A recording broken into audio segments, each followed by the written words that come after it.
The press says Kamala is living in an alternate reality. She's got a cult. Quote, this was a K-Hive reunion and joy was on the agenda.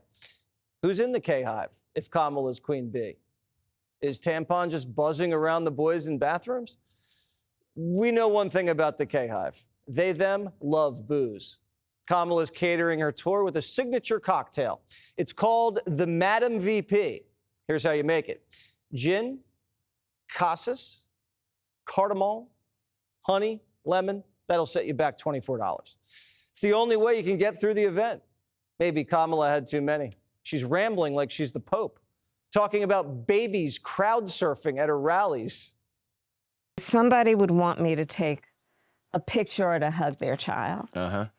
And someone in the back would hand that baby over through the crowd.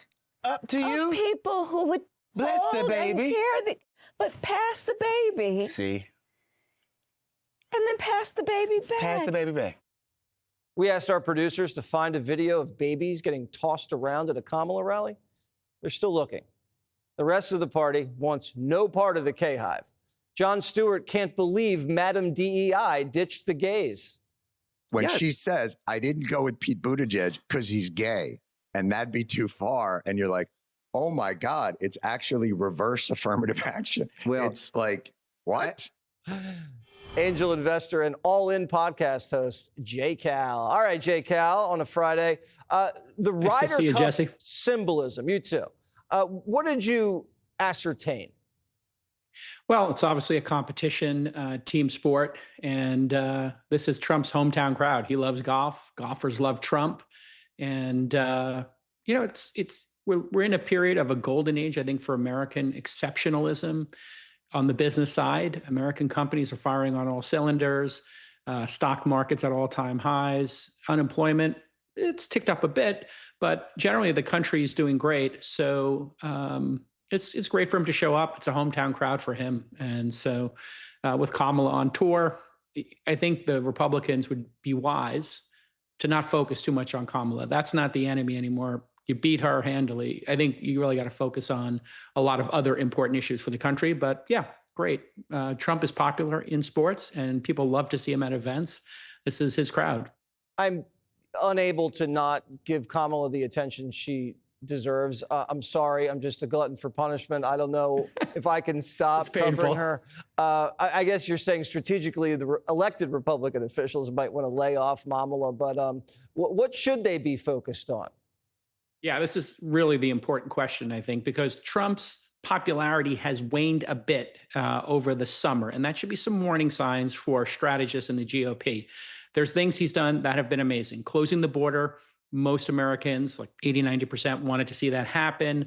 Cracking down on the H-1B visas. I think we've talked about that before. Crypto regulation, AI supremacy with my bestie David Sachs in the White House. Those things have gone great. And making rich people like you and me, Jesse, even richer, that's occurred because the stock market's gone up. What they really need to focus on is the bottom half of society. 2 out of 3 Americans still live paycheck to paycheck. They don't own equities. And the minimum wage has been incredibly low. Healthcare, childcare, affordable homes. These are the issues that the Democrats are going to shellac the Republicans on in the midterms if they don't get ahead of it. Because these are things that people in the bottom half of society are still feeling acutely. That's where the next battle is. What if the Republican Party takes too much glee in the Kamala issue, including yourself, Jesse? You have to get off the Kamala issue. It's over. You won that fight. This is like, we're talking about beating Michael Jordan. He's retired. She's out of the game. I know. But we don't know she's out of the game, Jay Cal. She's got a big book tour. She's slinging arrows at everybody in the party. I cover politics. You got to cover her. I can't talk about interest rates for an hour at 8 o'clock on a Friday. One more month. I'll give you to the end of the year. All right, fine. You really have to worry about Mondami. You got to worry about Gavin. You got to worry about populists. Trump won because he's a populist. I am concerned about Mondami, just for the safety and security of people around me here in New York. Could be. Gavin, I'm not taking that seriously. That could change, but for now, not at the moment. But thank you for the warning. And we got to have you back soon when you can expound a little bit longer. Thank you so much, Yes, Cal. of course. Anytime. Have a great weekend and tell your bestie I said hi. Click here to subscribe to the Fox News YouTube page to catch our hottest interviews and most compelling analysis.